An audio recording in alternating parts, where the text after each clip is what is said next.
February 20th, 2009. I'm now here in Cuba on a little winter break from the harsh Canadian winter. And I picked an all-inclusive resort just a little bit east of Santiago de Cuba, which is the second largest city in Cuba. And Cuba has a lot of heritage and a lot of architecture. Santiago de Cuba, for example, I think was founded around 1514 or 1515.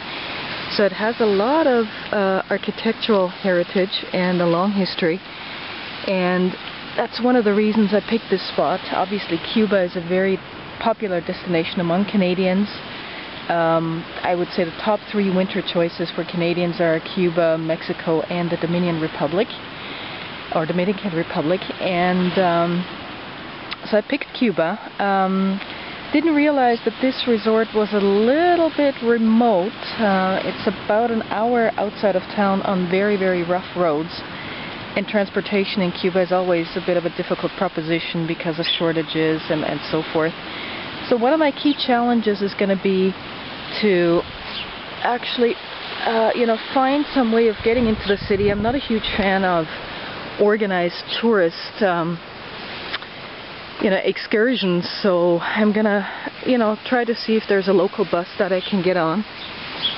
And that's sort of my goal, to get into town, maybe, find a local guide that can show me around and show me Cuba through Cuban eyes. And yeah, I'm heading off to the resort breakfast right now. Food is always an interesting proposition here. I would say the food is not particularly outstanding, but it's certainly in a very interesting spot of Cuba on the eastern side of the island.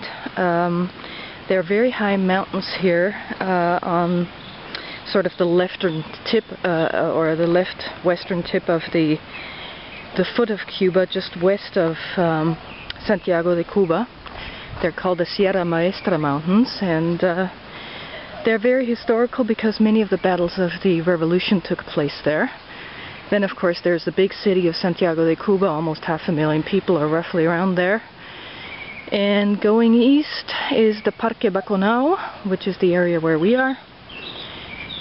And then if you head further east is Guantanamo province, with the well-known Guantanamo naval base that belongs to the United States.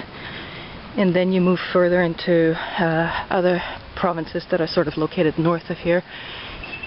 So at any rate, I'm gonna make my way around the resort here, hopefully find some semi-convenient way of getting into the city that's not just tourist excursions, and that will give me a chance to explore the city in an interesting way.